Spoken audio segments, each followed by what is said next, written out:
বাংলাদেশের বেশিরভাগ মানুষ এখনো শ্রম এবং কৃষি পেশার সাথেই জড়িত নানাভাবে।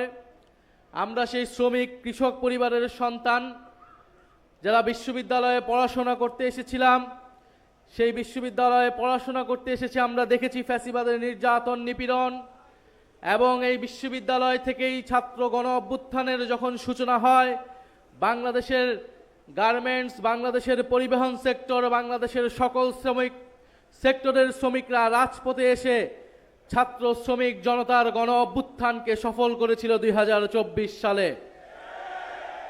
বাংলাদেশের জাতীয় ইতিহাসে আমরা বারবার দেখেছি শ্রমিকরা রক্ত দিয়েছে, জীবন দিয়েছে।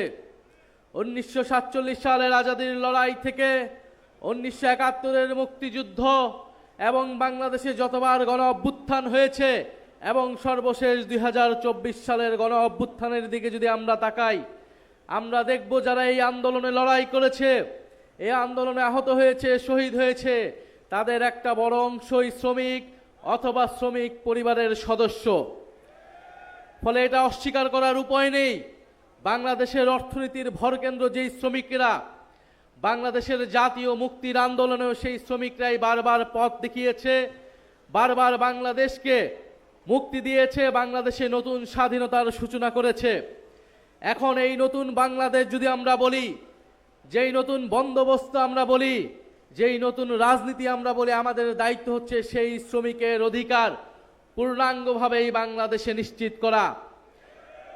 যেই শ্রমিক রক্ত দিয়ে, শ্রম দিয়ে, ঘাম দিয়ে বাংলাদেশের অর্থনীতিকে এগিয়ে নিয়ে যাচ্ছে, নারী পুরুষ এবং প্রবাসে থাকা বাংলাদেশের যারা শ্রমিক রয়েছেন, আমরা তাদেরকে শ্রদ্ধা জানাই, সাধুবাদ জানাই। কিন্তু দুঃখের বিষয় শ্রমিক ভাইগণ, আমরা আশা করেছিলাম বাংলাদেশের যেই নতুন সরকার গঠিত হয়েছিল, সেই নতুন সরকার শ্রমিকের রক্তের উপর দিয়ে গঠিত হয়েছে, ছাত্রদের রক্তের উপর দিয়ে গঠিত হয়েছে, জনগণের রক্তের উপর দিয়ে গঠিত হয়েছে। কিন্তু সেই সরকার গঠিত হওয়ার 1 মাসের মধ্যেই তারা ভুলে গিয়েছে তারা ছাত্র শ্রমিকের রক্তের উপর দিয়ে এখানে এসেছে।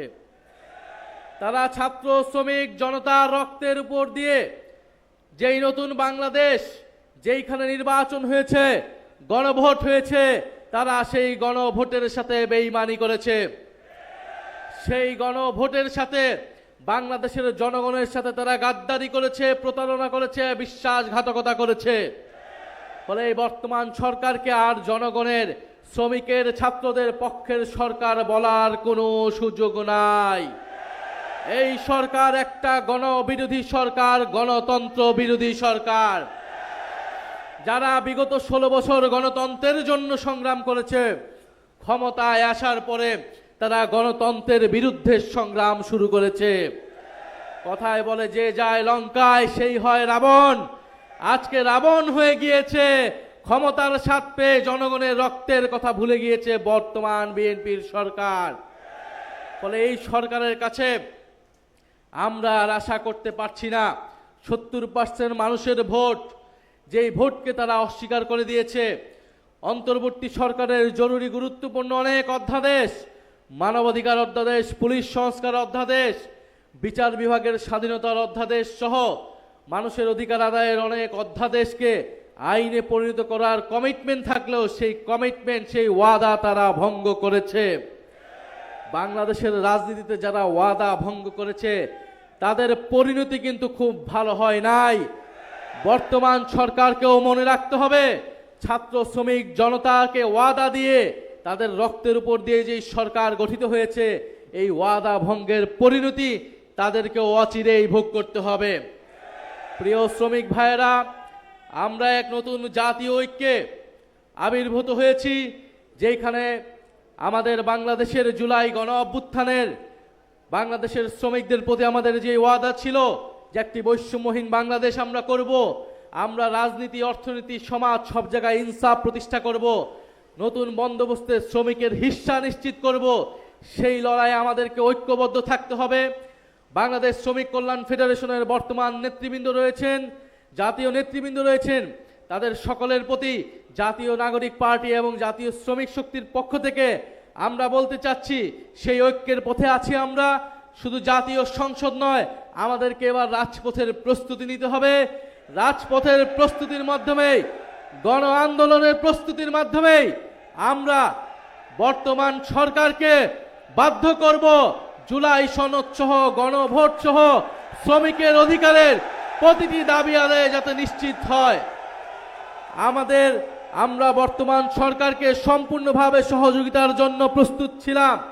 আন্তর্জাতিকভাবে যুদ্ধ পরিস্থিতি চলছে, বর্তমানে জাতীয় ঐক্য অতি জরুরি ছিল, কিন্তু সেই জাতীয় ঐক্য, যেই জাতীয় সমঝোতা, সেই সমঝোতা ভঙ্গ করেছে বর্তমান সরকার।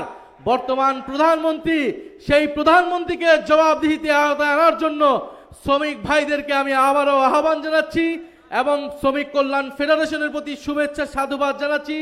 আপনারা ঐক্যবদ্ধ হন, আমরা সবাই ঐক্যবদ্ধভাবে বাংলাদেশকে নেতৃত্ব দিতে হবে। নতুন বাংলাদেশের পথে গণ অভ্যুত্থানের বাংলাদেশকে, জুলাইয়ের বাংলাদেশকে সামনের দিকে এগিয়ে নিয়ে যেতে হবে।